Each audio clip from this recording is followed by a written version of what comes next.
But I would go to their houses, meet their mothers, and they always have that fucking moment where the mother looks at you and kind of makes a judgment. And all mothers loved me, absolutely loved me, because I would come through the door with their daughter and they would size me up and go like, oh, there's no way she's ever gonna fuck this one.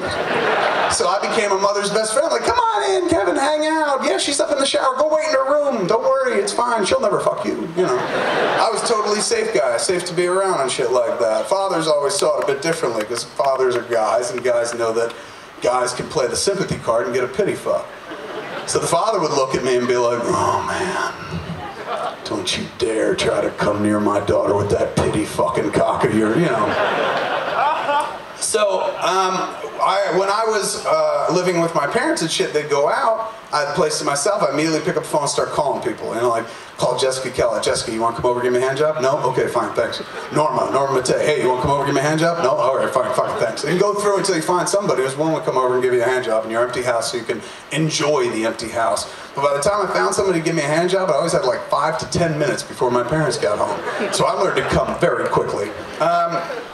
So at this point, we're in this empty house, and I'm like, we should get up to no good, you and me, the wife and I. And she's like what? I'm like, let's just be really fucking filthy today, man. Let's bring like animals and Satan into our sex. You know, let's just go in a really bizarre place. And she's like, why? Because the house is empty? I'm like, yes. Let's be unholy. Let's go fuck in the kids' room. And she was just like, well, how about we get high together? And I'm like, what do you mean? And she's like, you know, we get stoned together. You got stoned with Seth a few months ago. You said you enjoyed it. I said, I did have a good time. She's like, well, you and I have only gotten stoned together once, and we did. A long time ago, we were living in the flats of Beverly Hills because our house had gotten flooded on a hill in a desert. Long story, I'm not going to go into it. So we're living in the flats of Beverly Hills temporarily. And her friend Trish had given us a couple of joints. She's like, you guys should get high together. It's so fun. Me and my boyfriend do it, blah, blah, blah. And we were like, okay, thanks. But we didn't really think about doing it. And then one night we were sitting around watching TV. I was like, want to smoke one of those joints that Trish gave us, see what it's like and whatnot? I haven't smoked weed in a long time. She's like, all right, I don't really get high, though. I was like, neither do I, so let's give it a shot. If not, fuck it, we'll just eat instead.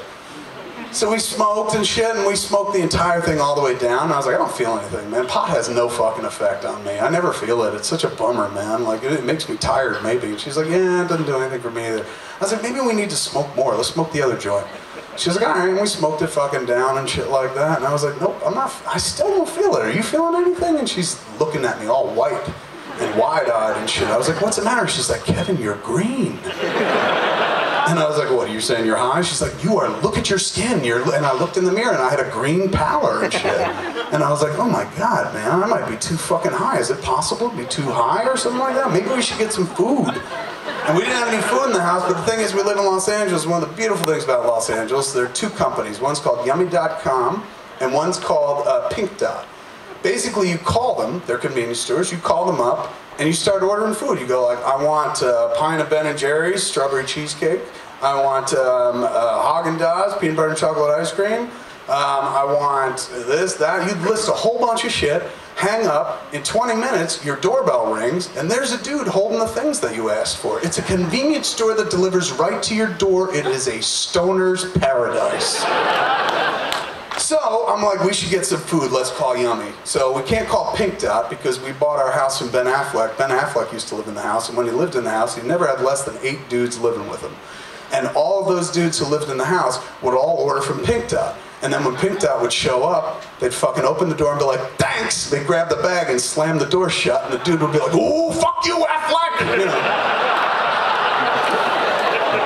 So we literally moved into that house the first night. It was the night of the Golden Globes and shit like that. It was just me and the wife, and I was like, you know what, I've always wanted to order from like Pink Dot or something like that. Let's order from Pink Dot. And we tried to order, and they're like, fuck you, Affleck, and they hung up. And I was like, God damn it. So we had to order from Yummy.com.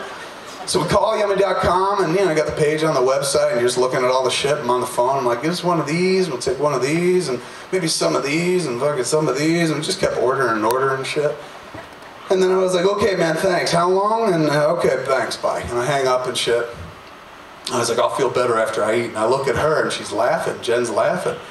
And I was just like, oh, look at you. You are stoned. And she's like, no, look at the phone. Look at the phone. And I looked at the little screen on the phone that tells you how long you've been on it. 22 minutes. I I had been ordering junk food for 22 minutes. I think you can do the entire Yummy catalog in 10.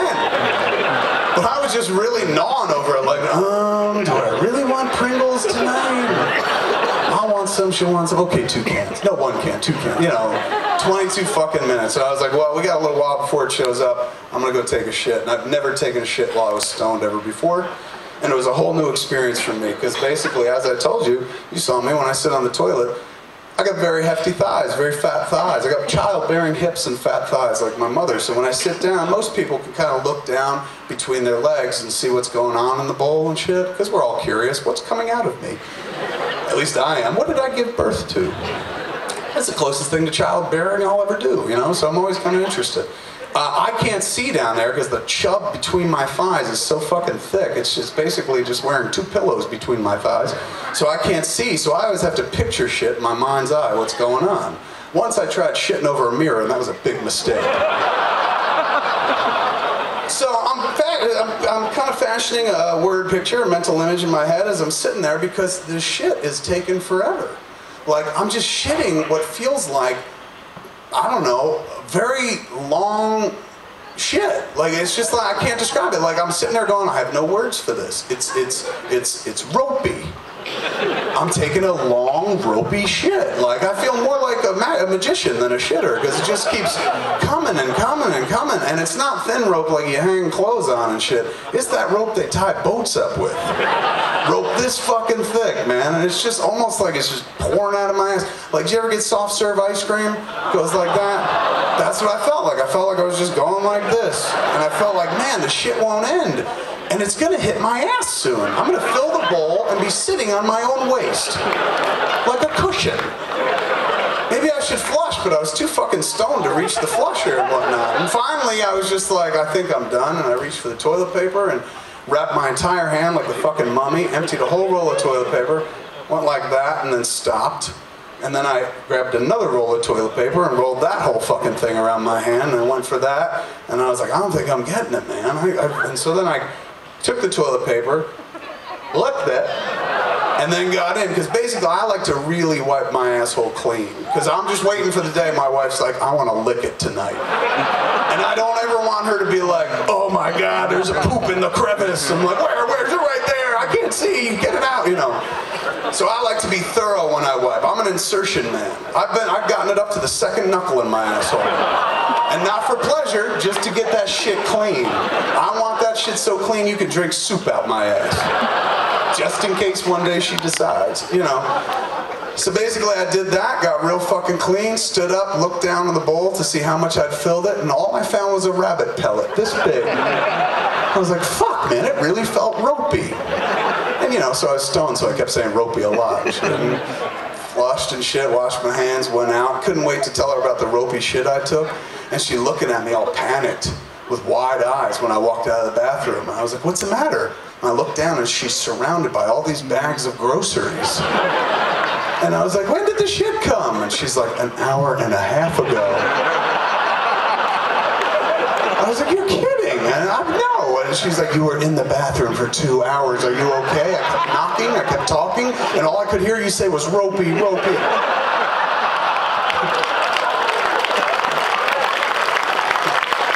Now, that had been the one and only time we'd ever gotten stoned together, and we did not have sex for obvious reasons.